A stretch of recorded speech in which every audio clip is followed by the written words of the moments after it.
Hello friends. तो सुबोध विद्या मंदिर के इस यूट्यूब चैनल पर जिसका नाम है सुबोध डिजिटल, आप सभी का स्वागत है। अब तक हमने सॉलिड स्टेट को देख लिया है।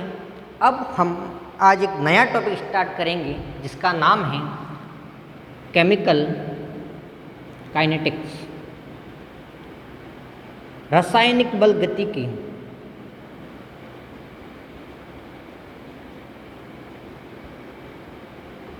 क्या चीज़ होती है इसको देखेंगे। फर्स्ट ऑफ कि आप जितनी भी रिएक्शंस पढ़ते हो वो जनरली ऑर्गेनिक रिएक्शंस होती हैं एंड ऑल एक्सेट्रा की बात करते हो। बट उस केस में क्या देखते हैं अपन कि कौन सी अभिक्रिया बहुत फास्ट हो रही है, कौन सी अभिक्रिया धीमे हो रही है या स्लो हो रही है, यही केस को देखते हैं। तो रेट को डिटरमाइन करते हैं। इन सभी का जो अध्ययन होता है वो रासायनिक बल गति के अंतर्गत आता है। जैसे मैं बात करूं कि इस टॉपिक में इस यूनिट का मतलब क्या है। देखो, केमिकल से निकल के आया केमिकल रिएक्शन और काइनेटिक्स से निकल के आया मोशन, मीन्स गति। इसको क्या बोला? रासायनिक अभिक्रिया। क्लियर है? देखिए क्या चीज़ कहना चाहता हूँ। केमिकल से निकल गया केमिकल रिएक्शन, रासायनिक अभिक्रिया, और काइनेटिक्स से निकल गया गति। वो किस गति को डिटरमाइन करते हैं? गति में क्या करते हैं? डिटरमाइन, रेट निकालते हैं, दर निकालते हैं, वेग निकालते हैं, वेलोसिटी निकालते हैं। इन सब को फिजिकल ब्रांच में क्या बोला गया कि अगर मैं इसकी डेफिनेशन की बात करूं, क्या करूं? डेफिनेशन की बात, रेट ऑफ रिएक्शन,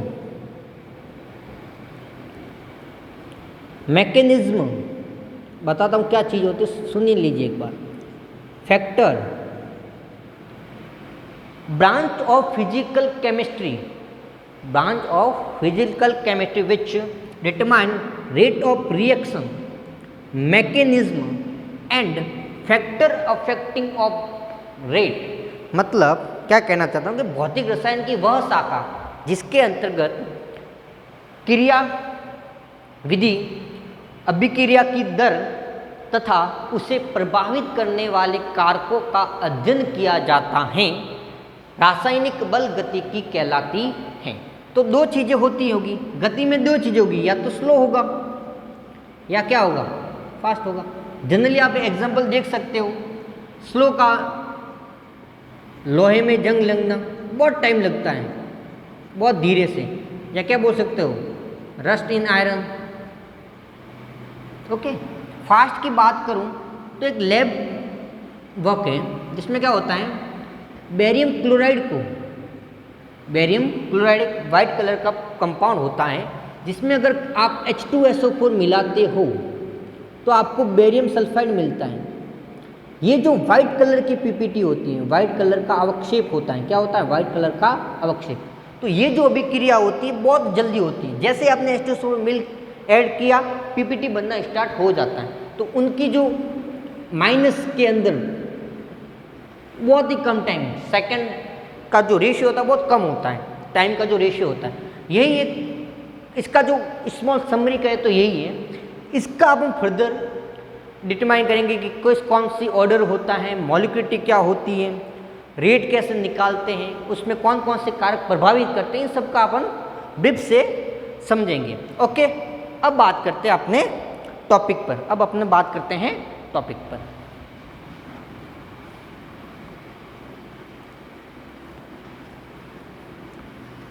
देखिए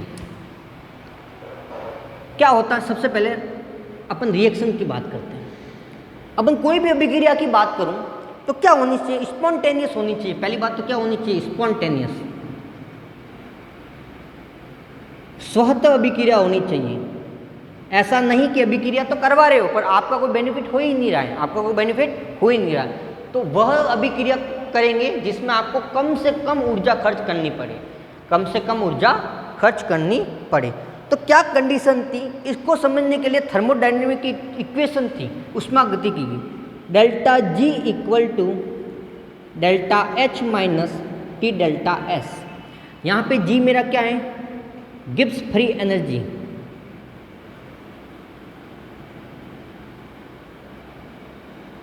H क्या है? एंथैल्पी। ओके, S क्या है? एंट्रोपी। फ्री एनर्जी को क्या होता है कि जो सिस्टम में पहले से ही अवेलेबल है आंतरिक ऊर्जा जो फ्री है, आप सिस्टम पे कुछ वर्क कर नहीं रहे हो, उसके बावजूद जो एनर्जी उसके पास अवेलेबल है, that's called free energy. Enthalpy like a heat, और एंट्रोपी की बात करें तो रैंडमनेस,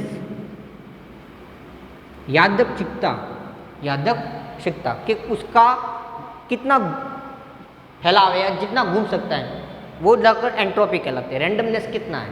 ओके, तब इसने ये कंडीशन कही कि किसी भी अभिक्रिया को जो मुझे स्वतः करवाना है, क्या करवाना, स्वतः हो, तो उसके लिए कंडीशन दी कि डेल्टा जी का मान नेगेटिव तो होना चाहिए। Delta G gives free energy का मान क्या होना चाहिए?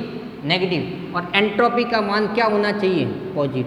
तभी ही अभिक्रिया स्पॉन्टेनियस या स्वतः होती है। ओके, ये तो कंडीशन थी किसी रिएक्शन को करवाने के लिए। तो ये कंडीशन है, नोट डाउन कर सकते हो कि डेल्टा जी का मान नेगेटिव और डेल्टा एस का मान पॉजिटिव होना चाहिए। ओके, अब अपन बात करते हैं केमिकल काइनेटिक के में रिएक्शन की। देखो जनरली होता क्या है, कि रिएक्टेंट होता होगा, अभिकारक होगा, वो किस में बदलेगा? प्रोडक्ट में। ओके, जनरली ये होगा कि कोई एक रिएक्टेंट है, प्रोडक्ट में चेंज होगा। अब क्या कंडीशन है कि रिएक्टेंट जब भी होगा तो क्या होगा कि रिएक्टेंट रिड्यूस होना स्टार्ट होगा, मतलब कमी आएगी, रिएक्टेंट में क्या आएगी? कमी, और प्रोडक्ट मुझे मिलेगा। जैसे कोई ए कंटेंट एलिमेंट है, वो प्रोडक्ट कैसे बना रहा है? बी, तो ए खर्च हो रहा है और बी बन रहा है, तो रिएक्टेंट के लिए हमेशा साइन कैसे आता है? नेगेटिव। क्या आता है? नेगेटिव। और प्रोडक्ट के लिए साइन क्या आता है? पॉजिटिव। ओके, तो जनरली मैं ग्राफ खींचता हूँ। अब जैसे ग्राफ किसके बीच में खींचता हूँ? कंसंट्रेशन। जैसे कैसे मैं बताना चाहूँगा आपको कि जैसे मैं बाइक चला रहा हूँ, तो आप बाइक क्या चलाते हो तो मैं क्या पूछता हूँ कि कितने घंटे चल रही है, कितने घंटे में कितनी दूरी तय करेगी? तो कहेगी 150 किलोमीटर प्रति घंटा, कि 1 घंटे के अंदर वो 150 किलोमीटर की दूरी तय कर रहा है। तो दूरी उसकी क्या होगी? तो क्या कहते हैं, दर निकालने के लिए तो दूरी बटा समय करते हो ना, टाइम। तो यही इसमें लगते हैं कि अगर मुझे दर निकालनी है, मुझे रेट निकालनी है, तो मैं क्या करूँगा? Concentration upon time. अब ये क्या चीज़ें देखते हैं। जनरली अब जब रिएक्टेंट होगा तो रिएक्टेंट रिड्यूस होना स्टार्ट होगा। ओके, जैसे जैसे रिएक्टेंट रिड्यूस होगा वैसे वैसे प्रोडक्ट बनेगा। ये होगा ना, रिएक्टेंट खर्च होता जा रहा है, प्रोडक्ट बनता जा रहा है। ऐसा तो नहीं कि रिएक्टेंट खर्च ही नहीं होगा तो प्रोडक्ट मिलेगा कैसे? यही कंडीशन है। तो क्या होता है कि जब अपन रेट निकालते किसी रिएक्शन के लिए, जब भी किसी रिएक्शन के लिए अपन रेट फाइंड आउट करते हैं, तो सबसे पहले उसका निकालते हैं दर, या उसकी क्या निकालते हैं? रेट निकालते हैं। क्या निकालते हैं? रेट, कि किस कंसंट्रेशन पे वो उसका काम कर रहा है। ओके, आगे बढ़े। देखिए, अगर मैं अपने रिएक्टेंट की बात करूं कि इसके लिए क्या चेंजेस आया, तो क्या कहोगे कि कितना परिवर्तन हुआ? तो क्या निकालते हैं? Changes in concentration. तो क्या लिखेंगे? अभिकारक की सांद्रता में आई कमी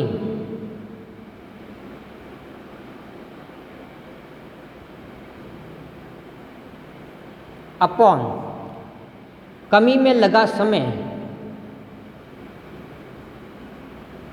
क्या लिख सकता हूं? Rate equal to minus d r upon d t. Minus sign क्यों लगाया? माइनस साइन क्यों लगाया? इसका रीजन आपको पता है। क्यों? क्योंकि जो क्रिया कारक है वो रिड्यूस हो रहा है। क्या हो रही है? उसमें कमी आ रही है, इसलिए इसका साइन कैसा हो गया? Negative.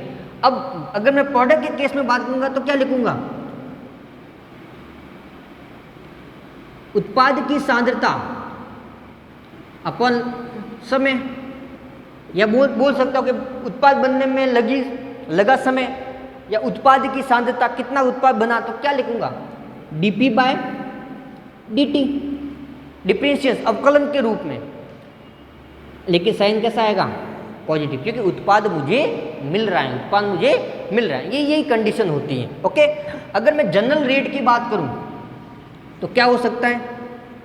Plus minus d c upon d t, plus या माइनस कुछ भी हो सकता है। सांद्रता में परिवर्तन की दर किसके रेस्पेक्ट में, समय में, इसी को बोलते हैं plus minus d c upon d t, कि सांद्रता में परिवर्तन में लगा जो समय है वो क्या कहलाएगी, रेट, वो क्या कहलाएगा, रेट कहलाएगा। ओके, आगे बढ़े।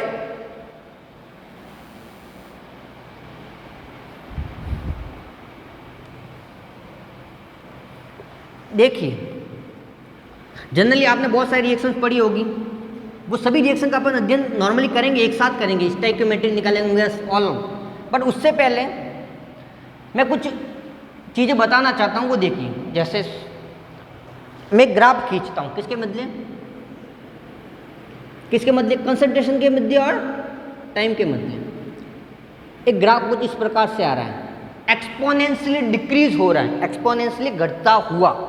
ओके, तो अपन क्या दो चीज़ें बात करते हैं, एक तो बात करते हैं एवरेज वेलोसिटी,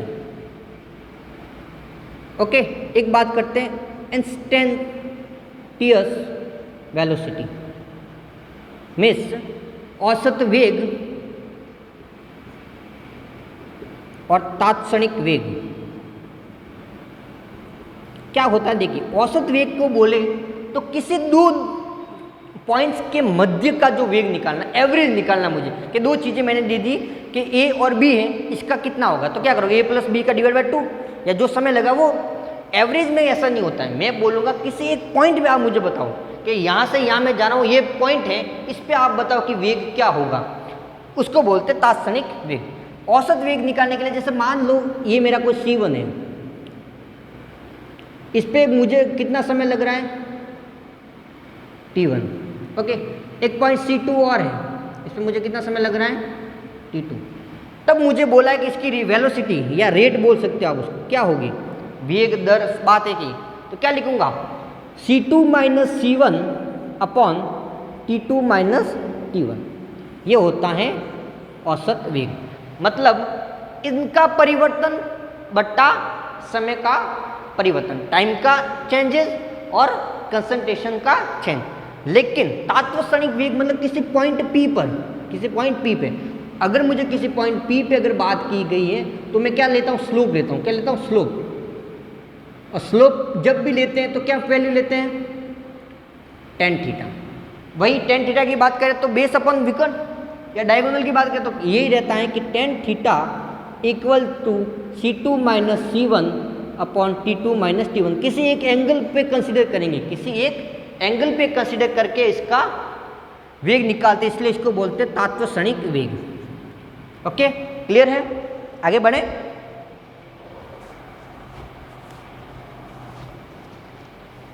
अब देखेंगे कुछ टर्म जो मेरे काइनेटिक के अंदर काम आएगी, कुछ टर्म जो मेरे काइनेटिक के अंदर काम आएगी, ठीक है, क्योंकि ये पूरी मैथमेटिकल यूनिट है, अपन को अच्छे से आनी चाहिए, ठीक है। देखेंगे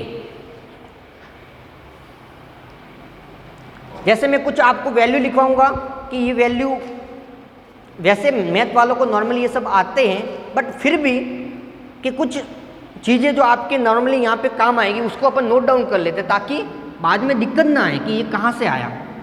ओके, तो क्या लिखेंगे, mathematical involvement, mathematical involvement in chemical kinetic,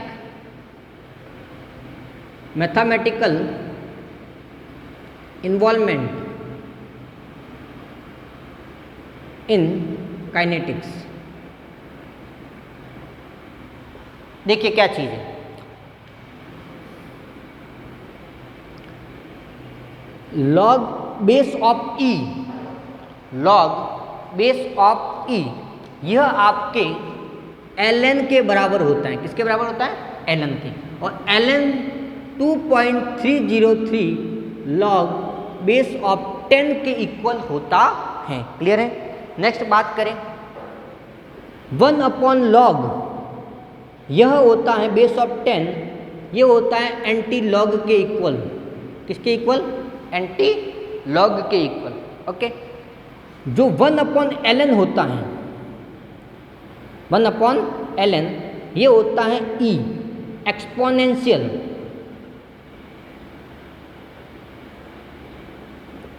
okay, ई की पावर में चला जाता, जो भी वैल्यू होती है ई के पावर में चली जाती है, इसी को बोलते हैं एक्सपोनेंशियल। ओके, ये हो गए कुछ 3 टर्म। अब बात करते हैं log a गुणा b, यह होता है log a plus log b, log a plus log b। Okay, next बात करें log a अपॉन b, यह होता है log a minus log b। Clear है? कोई दिक्कत यहाँ पर? बस कुछ फॉर्मूले जो आपको नोट डाउन करने हैं ताकि कहीं दिक्कत ना हो। ओके, थर्ड की बात करें log a की पावर x, ये होता है x log a। ये हो गए कुछ टर्म log के केस में। ओके, और कुछ log की वैल्यू जो आपको याद होनी चाहिए, 4 है, ज़्यादा नहीं है।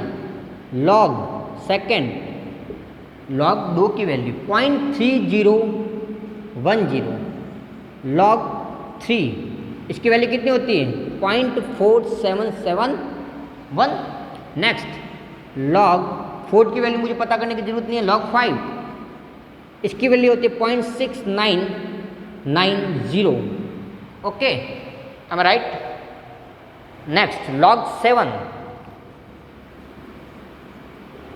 0.8450।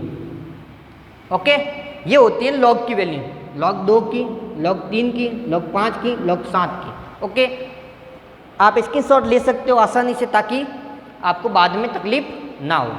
ओके, आराम से इसकी शॉट भी ले लो। क्लियर है? अपन आगे बढ़ते हैं।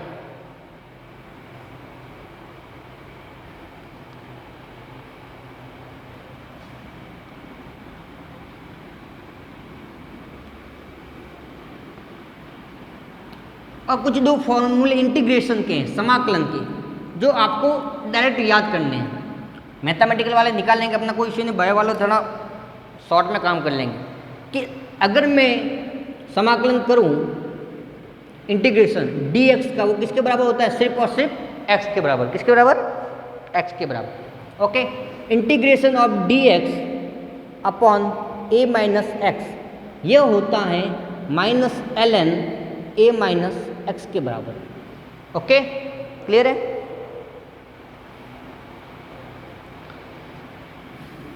एक और अवकलन देख लो, dx a माइनस x की पावर n, इसका जब अवकलन करता हूं तो इसकी वैल्यू आती है 1 upon n minus 1, 1 upon n minus 1 into a minus x की पावर n माइनस 1। ये वैल्यू और ये कुछ 3 फार्मूले आप याद कर लो, बाकी कुछ याद करने की मैथमेटिकल में इनमें जरूरत नहीं रहेगी अपने। ओके, आगे बढ़े।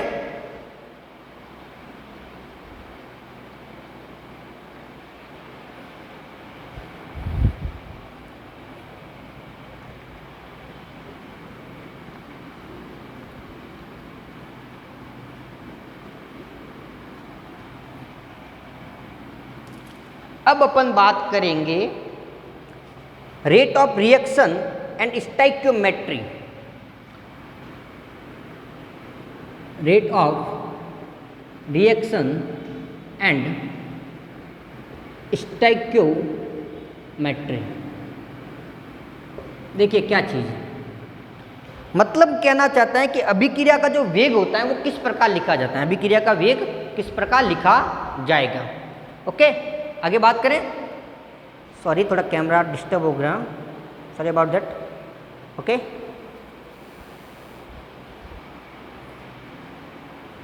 देखिए कि मैं बात करूं, अभिक्रिया है मेरे पास कोई a plus b convert into c plus d, इसके लिए रेट क्या होगी? तो क्या होता है कि इसके रेट, a की रेट की बात करूं या a की कंसंट्रेशन की बात करूं, वो b के इक्वल होती है, b की ही किसके इक्वल होती है? c की, और c की किसके होती है? d। तो मैंने रेट का फॉर्मूला आपको क्या बताया था? कंसंट्रेशन अपॉन टाइम, ये बताया। तो इसके केस में ये लिखना है कि a की कंसंट्रेशन d/dt, लेकिन साइन कैसा आएगा? नेगेटिव। साइन कैसा आएगा? नेगेटिव। क्यों आया? क्योंकि ए मेरा क्या है? रिएक्टेंट। क्या है? रिएक्टेंट। और रिएक्टेंट क्या हो रहा है? रिड्यूस हो रहा है। क्या हो रहा है? रिड्यूस। तो रिड्यूस होगा तो साइन कैसा आएगा? आएगा ना नेगेटिव। चले आगे देखिए, अब बात करते हैं डी इस बी की, तो क्या होगा? D b upon d t, लेकिन साइन कैसा आएगा? नेगेटिव। क्लियर है? Equal to d c upon d t, sign कैसा आएगा? पॉजिटिव। अब लिखूं या नहीं लिखूं, बट दर्शाने के लिए ठीक है कि साइन कैसा आएगा? पॉजिटिव। और डी की बात करें, D D upon d T, कैसा साइन आएगा? पॉजिटिव। क्लियर है? ये होता है रेट ऑफ रिएक्शन। किसी के लिए रेट ऑफ रिएक्शन कैसे निकालते हैं। क्लियर है? ये तो अपन सिर्फ रेट ऑफ रिएक्शन की बात करें। अब एक और टर्म मैंने लिखी है साथ में, स्टोइकियोमेट्री। अब स्टोइकियोमेट्री क्या होती है? देखिए, स्टोइकियोमेट्री को अगर मैं डिफाइन करूं और आपको बोलूं कि किस प्रकार इसको समझेंगे, तो देखिए, जैसे मैं मान लूं, अब ये जरूरी थोड़ी है कि एक यही कंडीशन हो, ऐसा थोड़ी है। ये भी तो हो सकता है कि 2a कन्वर्ट इनटू b, ऐसा भी तो हो सकता है कि कोई दो a है जो प्रोडक्ट क्या बना रहे हैं? b बना रहे हैं। प्रोडक्ट क्या बना रहे हैं? b बना रहे हैं। ओके, चले आगे। तो अब इसकी स्टोइकियोमेट्री क्या होगी या इसका रेट ऑफ रिएक्शन क्या होगा? तो ये तो मुझे पता है कि ये क्या होगा? डी। ये इसकी मॉलिक्यूलरिटी, अणुसंकेतता है। कितने मोल लिए हुए हैं? कितने मोल लिए हैं? 2। तो जब भी इसकी बात होती है रेट ऑफ रिएक्शन की और मुझे अणु दिए हुए, अणुसंकेतता क्या 1 से ज़्यादा है, तब क्या करूँगा? ये जो वैल्यू होती है वो 1/2 में चली जाती है और इसकी क्या हो जाएगी? D a upon d T. और साइन कैसा आएगा? Yes, negative. क्यों? क्योंकि अभिकारक है या क्या है? रिएक्टेंट। लेकिन इसकी बात करें तो वही d b upon d t. Okay, अब ये बात निकल के बाहर आती है कि जब भी अपन अगर रेट लिखते हैं, क्या लिखते हैं? रेट। तो 1/न्यू d c upon d t plus minus 1/न्यू d c upon d t.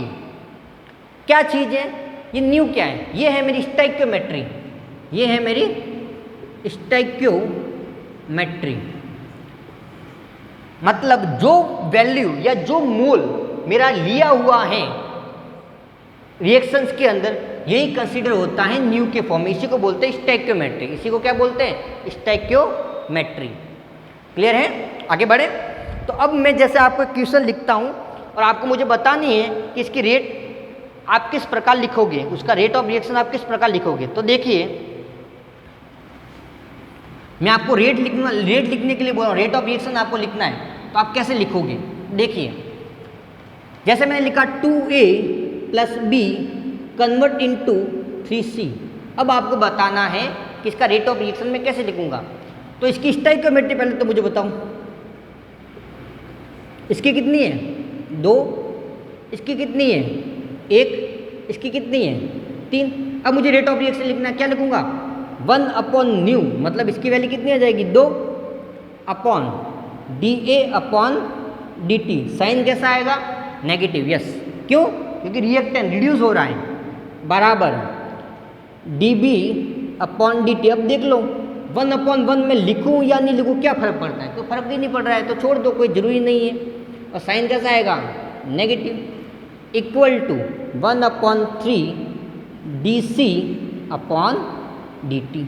अब ये क्या है? ये ए में परिवर्तन में लगा दर, ए के परिवर्तन की सांद्रता अपॉन समय, बी के परिवर्तन की सांद्रता बट्टा समय, सी के परिवर्तन की दर बट्टा समय।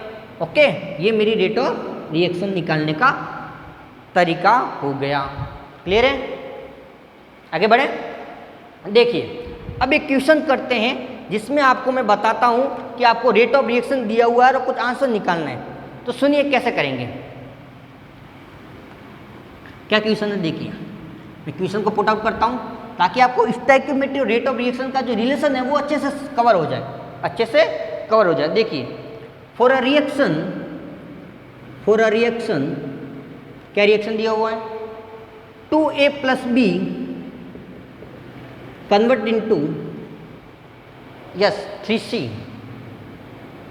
ओके, रिएक्शन दिया हुआ है 2a plus b convert into 3C। Okay, अब क्या किया हुआ है, if the concentration of a, if the concentration of a is, इसने कंसंट्रेशन दी है ए की, वो आपको वैल्यू दी है इसने,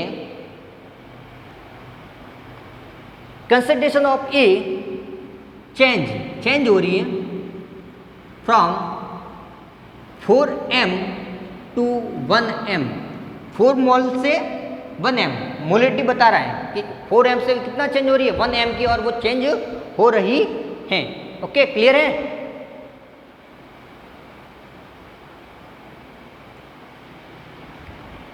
अब इसने आगे बोला है विद इन 20 मिनट, कितना समय दिया है, विद इन 20 मिनट। ओके, अब इसने पूछा है मुझे then rate of reaction, rate of reaction क्या होगी, then rate of reaction will be, rate of reaction पूछी है। सबसे पहले क्या है, इक्वेशन दिया हुआ 2a plus B equal to 3c, क्या हो जाएगा 1/2 dA/dt, ये क्या है मेरी रेट, बराबर माइनस dB/dt बराबर dC/dt 1/3। ओके, यहाँ तक क्लियर है या नहीं, देखो यहाँ तक क्लियर है या नहीं, मैंने स्टोइकोमेट्री लिखी है सिर्फ, कोई दिक्कत और कुछ नहीं किया अभी तक इसमें। अब मुझे क्या निकालिए, रेट ऑफ रिएक्शन, तो ये सबके बराबर है ना, मुझे ए की वैल्यू दी हुई है, तो मैं ए को कंसीडर करूँ, मैं दूसरे को क्यों कंसीडर करूँ, ठीक है। अब देखिए क्या होगी रेट, 1/2 dA/dt,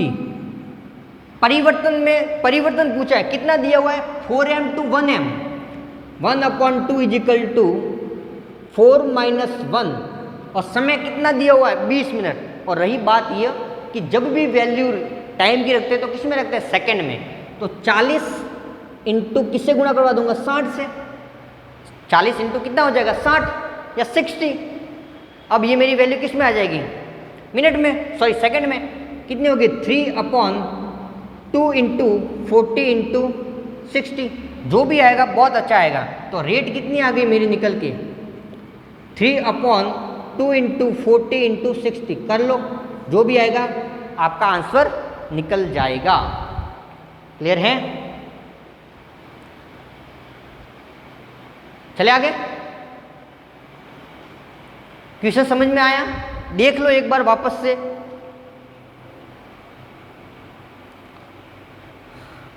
देखो मैं कर लेता हूं एक बार वापस, आपको सॉल्व ही कर लेता हूं अच्छे से। देखो क्या निकल के आया बाहर, क्या पूछा था, ये निकल के गया था, रेट क्या थी 1/2 dA/dt। और मुझे अगर ये पूछा हो कि मुझे जो आंसर चाहिए वो m पर मिनट में चाहिए, इसने वैल्यू क्या पूछी, मिनट में चाहिए, मुझे सेकंड में नहीं चाहिए, इसने क्वेश्चन में दिया कि मोल मिनट में चाहिए, तो क्या करूँगा 60 से गुणा नहीं करूँगा, तो क्या हो जाएगा 1/2 इंटू चेंज कितना हुआ 4 से 1, 3/40, इसकी वैल्यू कटा के आएगा ये आपके पास 0.075 m मिनट इनवर्स। ये जब मिनट ऊपर चला जाएगा तो कैसा साइन हो जाएगा, मिनट में, इनवर्स में। क्लियर है, देख लो इजी सा क्वेश्चन है, कोई दिक्कत नहीं होनी चाहिए। ओके, अब मैं आपसे एक सवाल पूछना चाहता हूँ यहाँ पे, अगर मैंने आपको कहा होता कि रेट ए के रिड्यूस होने की दर कितनी है, सिर्फ और सिर्फ ए के रिड्यूस होने की दर कितनी है, ये आपको मुझे बताना है कि ए कितना रिड्यूस हो रहा है। तो सुनिए, देखिए कि रेट 1/2 dA/dt की वैल्यू मेरे पास कितनी आई 0.075। ओके, अब मुझे सिर्फ इसकी वैल्यू पूछी है कि सांद्रता ए की जो सांद्रता है वो कितनी रिड्यूस हो रही है, तो dA/dt, ये 2 कहाँ चला जाएगा, इसके मल्टीप्लाई में, तो dA/dt। ये कोई दूसरा सवाल है, मैंने अलग से क्वेश्चन पूछा है, ये तो खत्म हो गया। लेकिन मैं और आपको एक्सेप्शन दे रहा हूँ कि अगर ऐसा पूछा तो कि ए के डिसअपियर होने की दर कितनी है, ये जो रिड्यूस हो रहा है, जो निकल रहा है, खर्च हो रहा है, उसकी दर कितनी है, तो 2 उधर चला जाएगा, तो 2 उधर से मल्टीप्लाई करा दो आप, जो वैल्यू आएगी वो dA की हो जाएगी। क्लियर है? देखो अब तक हमने जो पढ़ा है रेट ऑफ रिएक्शन, स्टोइकियोमेट्री कैसे निकालते हैं, कैसे लिखते हैं, आई थिंक आपको समझ में आ गया है।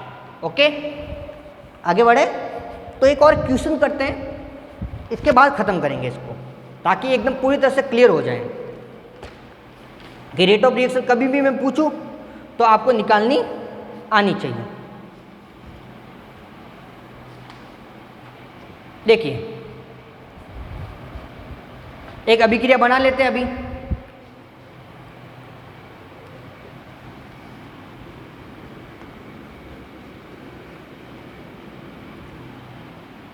देखिए एक रिएक्शन आपको मैंने दे दी 3A convert into C। Okay, concentration of A की सांद्रता 5 to 1 m, चेंज कितना हो रहा है 5 to 1 m। ओके, और आपको पूछा है उत्पाद की सांद्रता,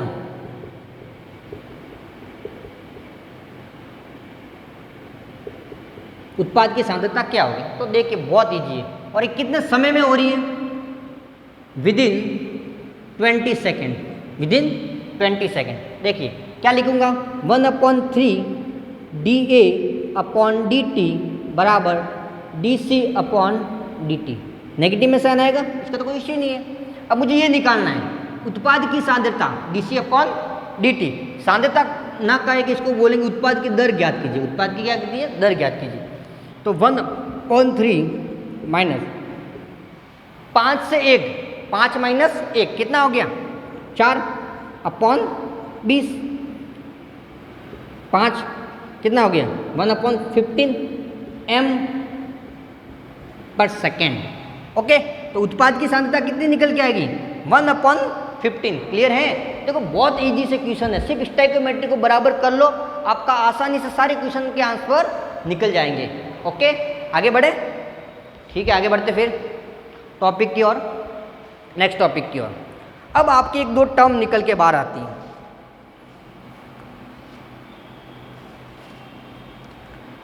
ऑर्डर और मॉलिक्यूलरिटी, कोटि और अनुसंख्यकता।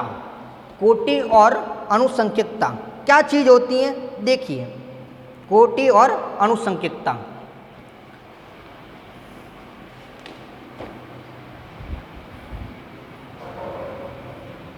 उससे पहले अपन एक और चीज पढ़ते हैं, रेट कांस्टेंट। रेट कांस्टेंट क्या पढ़ते हैं? Rate constant.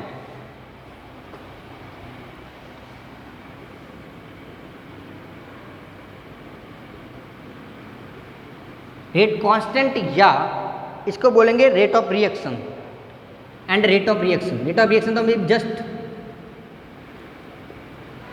निकाला ही है। देखिए क्या चीज कहते हैं, रेट कांस्टेंट कैसे निकालते हैं, रेट कांस्टेंट कैसे निकालते हैं? देखिए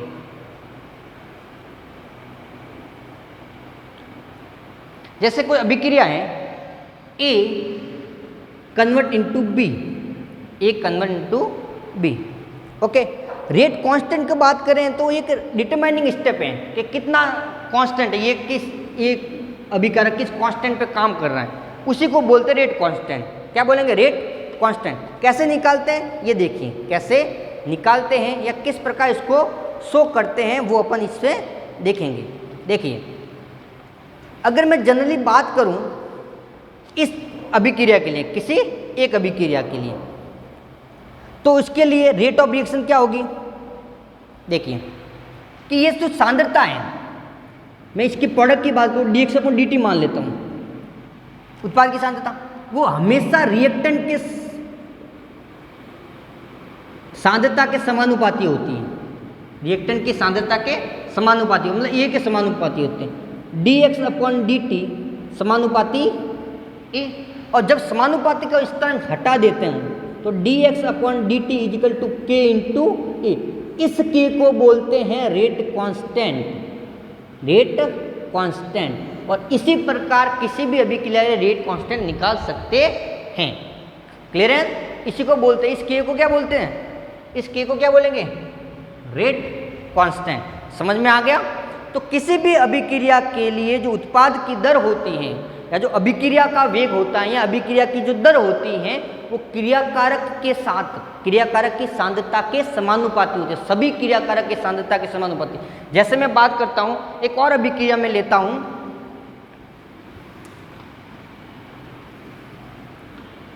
A plus b plus c convert into D.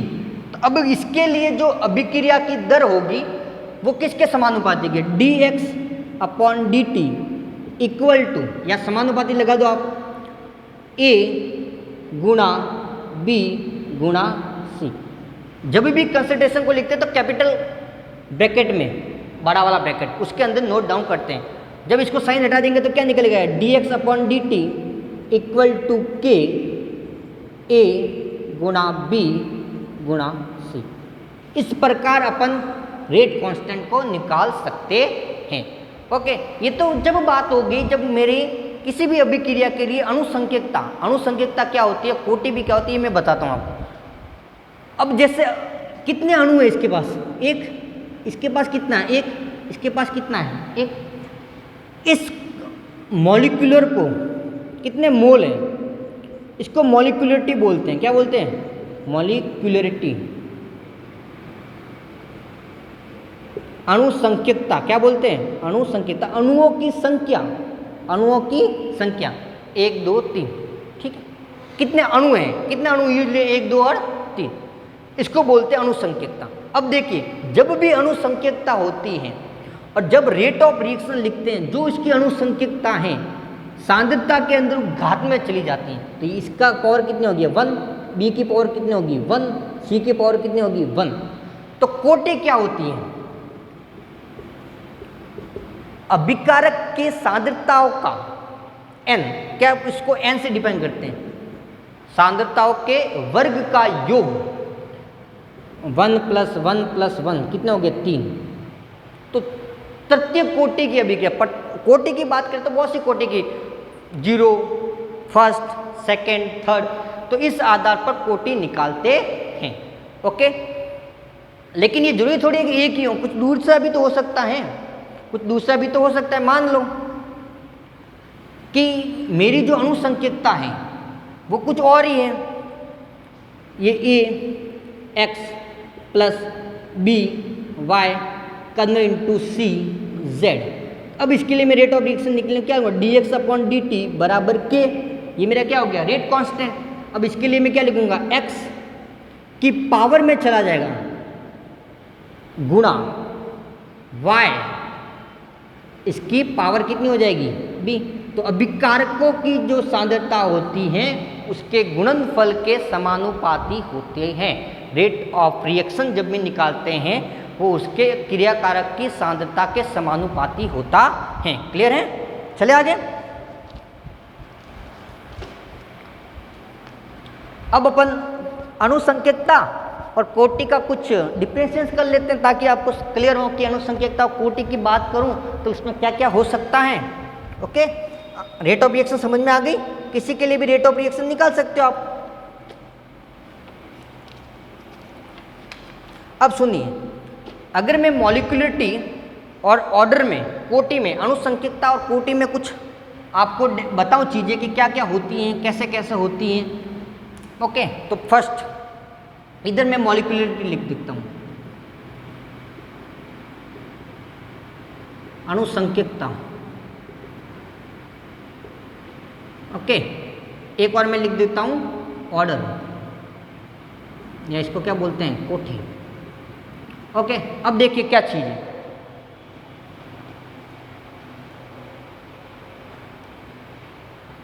इसको अगर मैं डेफिनेशन बात करूँ तो total molecule part in reaction, जितने भी मॉलिक्यूल होते हैं, कितने मॉलिक्यूल रिएक्शन में पार्ट ले रहे हैं वो उसकी क्या कहलाएगी? अणुसंकेतता। क्या कहलाएगी? अणुसंकेतता। ओके, क्लियर है?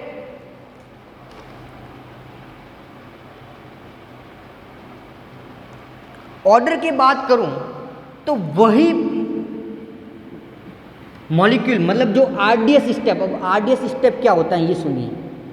Rate determining step, rate determining स्थान, अभिक्रिया निर्धारण करने वाला पद, अभिक्रिया निर्धारण करने वाला पद, यह पद हमेशा धीमा पद होता है। तो कोटि उन्हीं की निकाली जाती हैं जो रेट डिटरमाइनिंग स्टेप होता है। जैसे मैं बात करता हूँ ए बी में बन रहा है, बी सी में बन रहा है, सी डी में बन रहा है, डी मेरा प्रोडक्ट है। तो जब ए से बी बन रहा है तभी वो मेरा क्या है, धीमा पद है। तो मेरा जो कोटि होगी वो सिर्फ ए के लिए निकाले जाएगा, दूसरे के लिए नहीं। ओके, तो कोटि हमेशा आरडीएस स्टेप के लिए निकाली जाती हैं। ओके, क्लियर है। अब जैसे मैं बात करता हूँ H2 + I2 convert to 2HI, तो H2 की मॉलिक्यूलरिटी कितनी है, 1, I2 की कितनी होती है, 1, इसकी कितनी हो जाएगी, 2। क्लियर है ना। आगे मैं कहूँ जैसे, अब ऑर्डर कैसे निकालते हैं, जब मैं अब इसके रेट निकालूंगा इसके लिए, तो अब इसका ऑर्डर कोटि कैसे निकलेगा, आएगी रेट बराबर H2 की पावर 1 I2 की पावर 1। तो ऑर्डर कैसे निकालते हैं, इसके घातांकों का योग 1 + 1 कितना हो जाएगा, 2। इस प्रकार कोटि निकालते हैं। उस सांद्रताओं के जो घात निकाली है, जो स्क्वायर निकाला है, उसका जो योग होगा वो कोटि को डिटरमाइन करेगा। किसको डिटरमाइन करेगा, कोटि को, या ऑर्डर को डिटरमाइन करेगा। क्लियर है।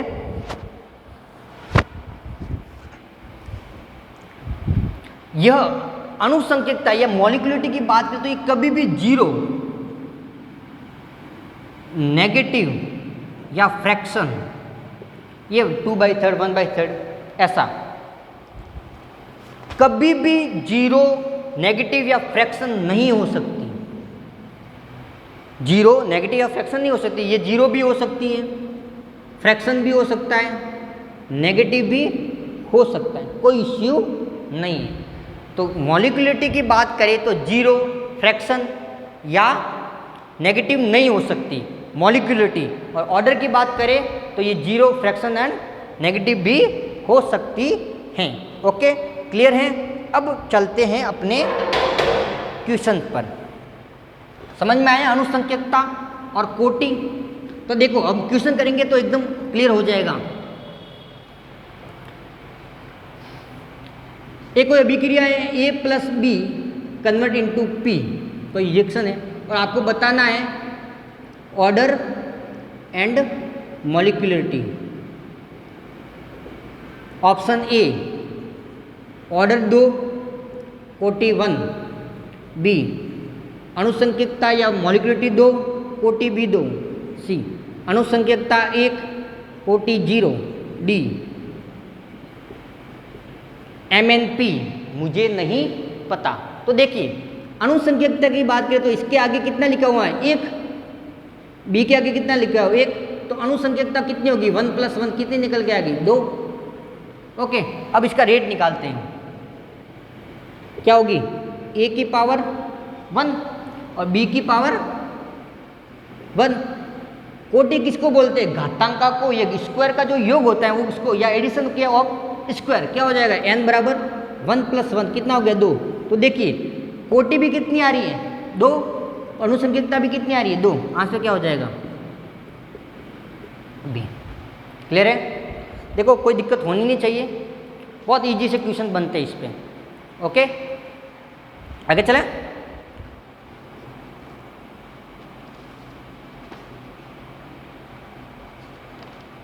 अब नेक्स्ट लेक्चर में अपन बात करेंगे 0 order reaction, first order reaction कैसे निकालते हैं, उसका समय क्या होता है, एंड एक्सेट्रा एक्सेट्रा। बट उससे पहले बात करते हैं अपने चैनल के लिए। अगर आपने चैनल को सब्सक्राइब नहीं किया है तो प्लीज़ सब्सक्राइब करें, लाइक करें, अपने फ्रेंड के साथ भी शेयर करें। नेक्स्ट लेक्चर में अपन इसी लेक्चर को कंटिन्यू करेंगे। Thank you.